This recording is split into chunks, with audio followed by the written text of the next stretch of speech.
Guru Sri Juta Padakamalang.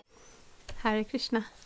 Welcome to our channel, Bhagavad-gita. Here it is, because we have it, Bhagavad-gita as it is, translation and commentary by His Divine Grace A.C. Bhaktivedanta Swami Prabhupada. And my name is Labanga Latika. We have come to the 7th chapter, Knowledge of the Absolute. So we will learn from Krishna about him, about us, about this world. And I will read text 13 today.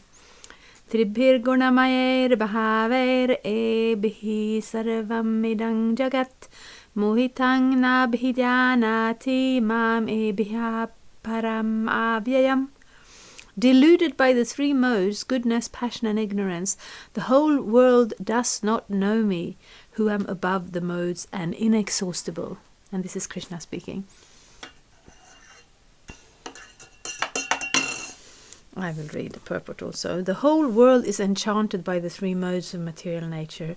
Those who are bewildered by these three modes cannot understand that transcendental to this material nature is the Supreme Lord Krishna. So we see that a lot. We see how people in general are not inclined to understand God. And even sometimes people are religious. It becomes more of a habit or a tradition, or sometimes even a way to be judgmental towards others, whereas actually this human form of life is especially a special opportunity.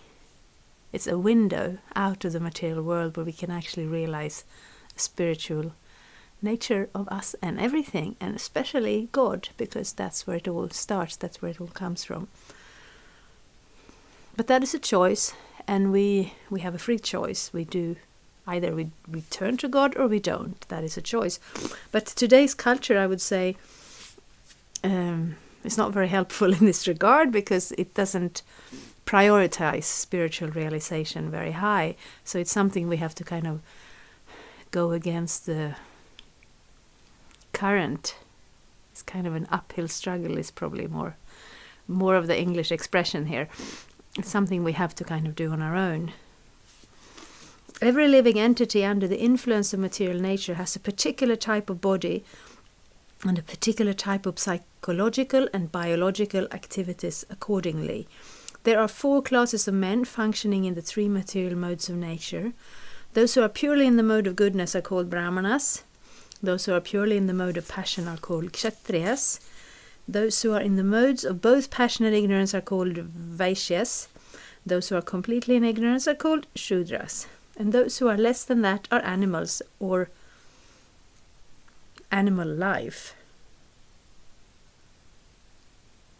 However, these designations are not permanent. I may be either a Brahmana, Kshatriya, Vaishya or whatever. In any case, this life is temporary. But although life is temporary and we do not know what we are going to be in the next life, by the spell of this illusory energy, we consider ourselves in terms of this bodily conception of life. And we thus think that we are American, Indian, Russian or Brahmana, Hindu, Muslim, etc. And if we become entangled with the modes of material nature, then we forget the Supreme Personality of Godhead, who is behind all these modes. So Lord Krishna says that living entities deluded by these 3 modes of nature do not understand that behind the material background is the Supreme Personality of Godhead. So this word, we have that expression, the world is a stage and we are all actors upon it. But sometimes we become so absorbed in our acting that we actually believe in it. And that's what this world is all about. We're all having this idea that we're very important, we're very special. Or sometimes the idea goes in the other direction. We're very useless and we're very hopeless and we don't amount to anything. Either way, this is not us. We have these bodies. They are consisting of combinations of the 3 modes of nature, and we will go more into the modes of nature in chapter 14, which will come a little later because we're in chapter 7 now. But sometimes it's compared to light or colors. If we have red, blue and yellow, red and blue, And on their own, they are yellow, red, and blue. We can say mode of goodness, mode of passion, mode of ignorance. In general, whenever we see some colors in this world, they are a little bit mixed. And so also with this. Human beings are in general considered to be in the mode of passion, whereas demigods, higher living entities on higher planets, are considered to be more in the mode of goodness, and animals and plants and so on, they are considered to be in the mode of ignorance. But then we can see some animals have some tinge of the mode of passion, like a horse will be very competitive and be very interested in fast speeds and running around. Of course, I don't have horses, so I don't know them so well, but you can see that they are not dull. You go to sometimes these petting zoos, they have little goats, and they are so unbelievably dull. They're just standing there and chewing, and they don't even notice the children climbing on them and pulling their fur, so on. Of course, I have nothing against goats, but you can see a difference. And human beings are also generally in the mode of passion, but then you have a brahmana who lives, and brahmanas are supposed to live their lives in the mode of goodness. This is not a hereditary title. It's not that because you're from a family of brahmanas, you're also a brahmana.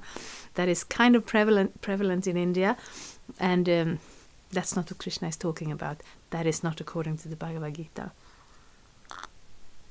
Of course, if you're in a family of brahmanas, you have a higher chance of picking up the lifestyle of a brahmana.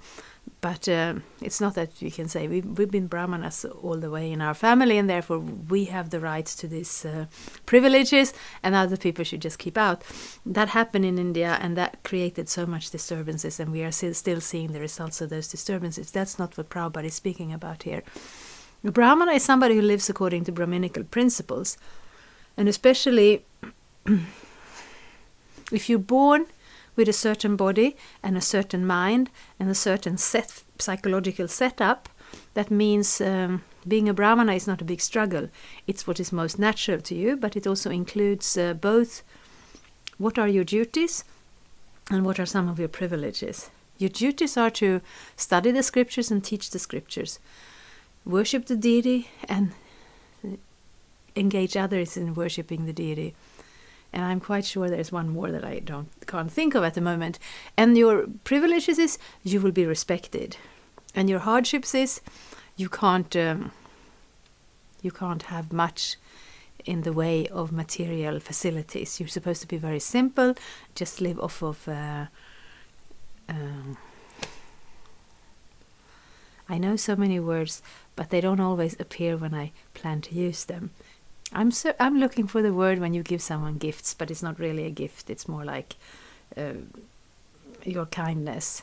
So you give money to a beggar. A brahmana is not a beggar, but he's not supposed to charge anyone for his services, because then he becomes a worker. Then he's not a brahmana anymore, because then he becomes dependent on someone else.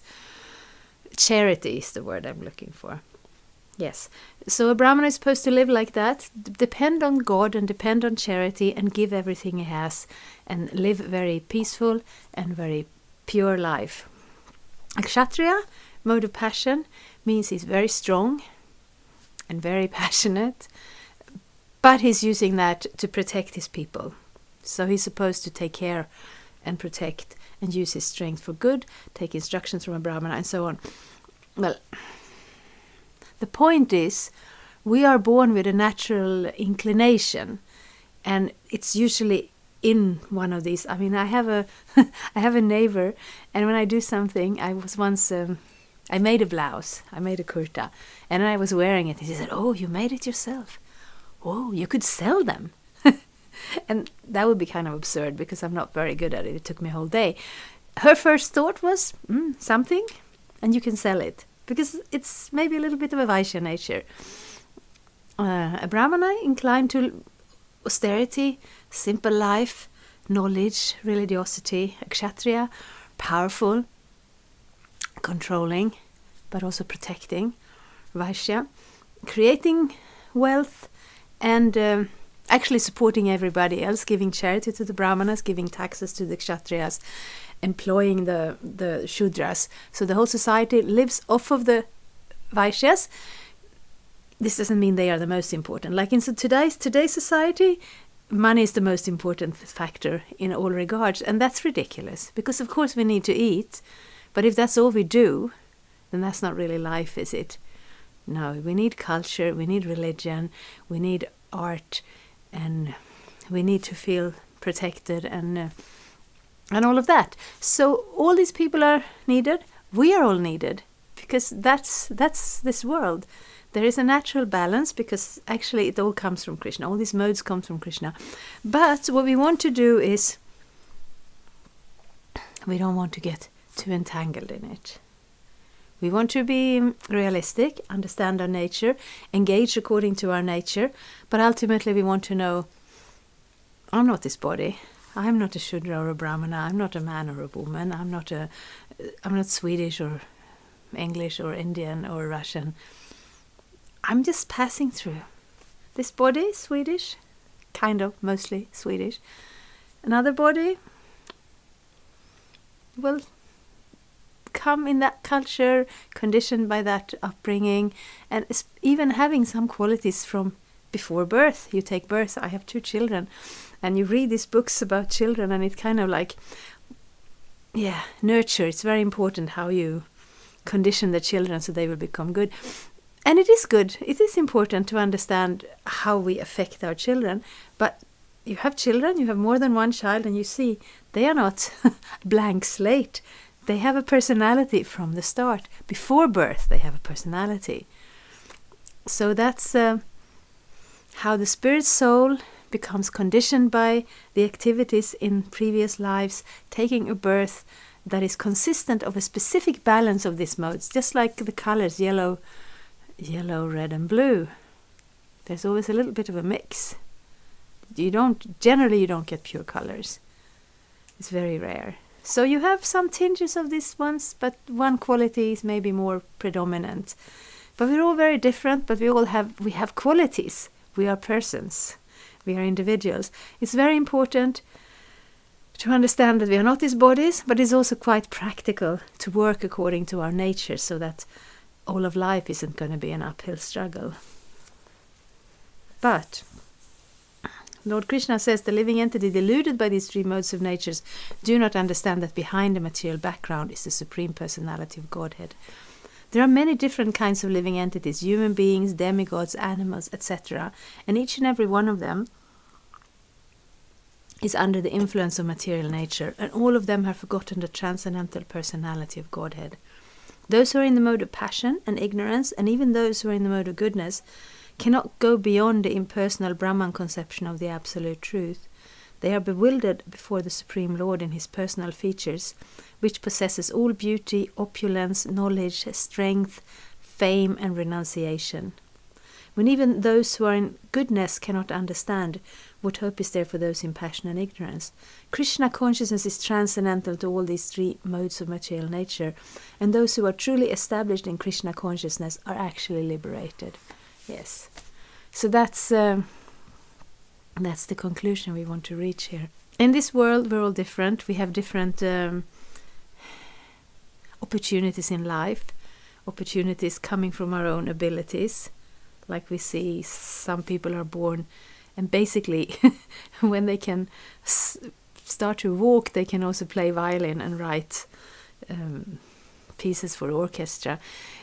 And some people don't have these abilities. The point we want to come to in this life is to understand, yes, it's good to understand how the world works. It's good to find our own position in the world. We don't want to be stuck in that position. We want to understand our spiritual nature. And especially in this age, in this Kali Yuga, we are not, spoiled by having too high level of spiritual propensities from birth. In general, the atmosphere of this age and the abilities of the people of this age are such that spiritual life is difficult. It doesn't come naturally. All the yoga systems that we have been going through in the previous chapters are too difficult. So there is Bhakti Yoga, and there is Lord Chaitanya, who is non-different from Krishna, who appeared in Bengal 500 years ago, or 530, something like that. And he gave us the ability to attain Krishna consciousness by the very simple process of kirtan. Kirtaniya Sadahari. Param Vijayate Sri Krishna Sankirtanam. He gave us the Sankirtan method, which means to glorify God, and specifically doing it together and doing it in the form of his holy names. And this process is actually so powerful, it's so potent. Then when we apply that, even in this age, even if we're qualified or not qualified,